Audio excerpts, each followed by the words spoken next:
So for today's video, samahan niyo akong lumabas. Siyempre, alam niyo na, maglalakad-lakad lang ulit tayo. Then picture, and then coffee. Ayun lang naman yung mga usually ginagawa ko kapag naboboard ako sa bahay. Tapos, sakto lang din yung budget ko, guys. So, ayan, nakapag-prepare na ako. Kanina pa talaga ako tapos mag-ayos. Siguro mga 11. Okay na ako. As in, nakaligo na ako. Ay, nakatapos ko lang mag-makeup. Ayan. Hindi halata, no? Kasi ang init eh. Tapos, nakangati yung mukha ko, guys. As in, namumula siya. Naghilamos muna ako bago ako maglagay ng makeup. Tapos yung mata ko, tignan nyo. Tapos sobrang init. Nagluluha siya. As in, ang init talaga, guys. Tapos, iniisip ko kung lalabas pa ako. Kasi nga, sobrang init niya.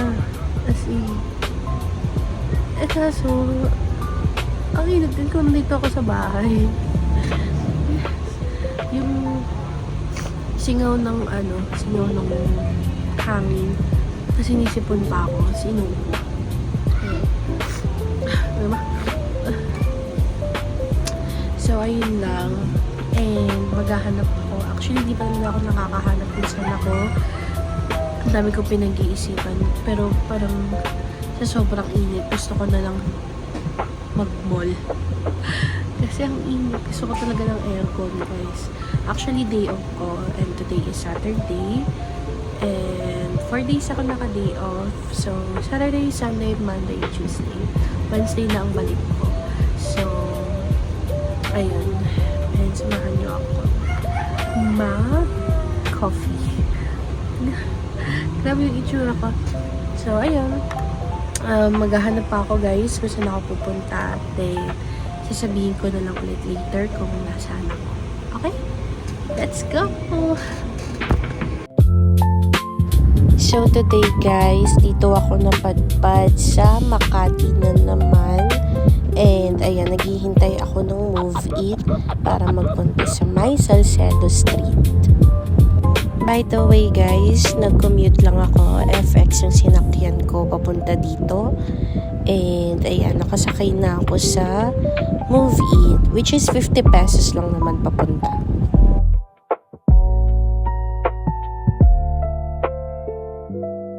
Ayan, nakababa na ako sa Move It and naglalakad-lakad na ako para maghanap ng coffee shop na malapit dito. So guys, walking ulit. Galing nga pala ako sa 7-Eleven para bumili ng water and then nag-retouch na din ako.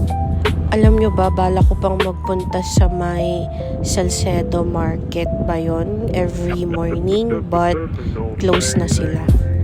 Guys, napagod ako maglakad. So, ayan, nag-move it na naman ako papuntang Ayala Triangle.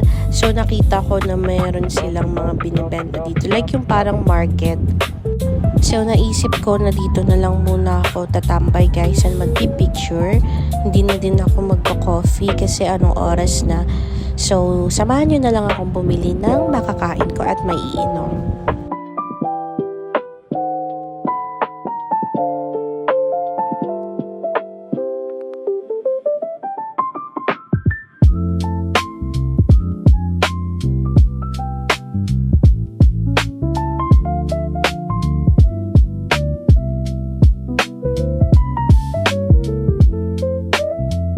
Ayun, nakabili na ako, guys, which is itong cucumber juice and then enoki fries.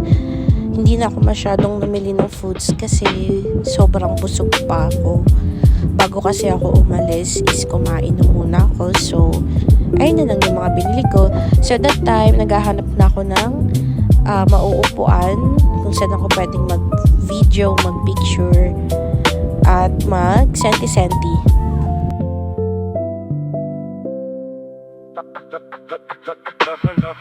Guys, tapos na ako mag-picture and mag-video dyan. So, naubos ko na yung drinks ko dahil sa sobrang init. And, yan, kinakain ko na lang yung enoki fries ko. So, after ko kumain dito, naisipan ko na uuwi na din ako. Nagpapalipas lang ako ng oras.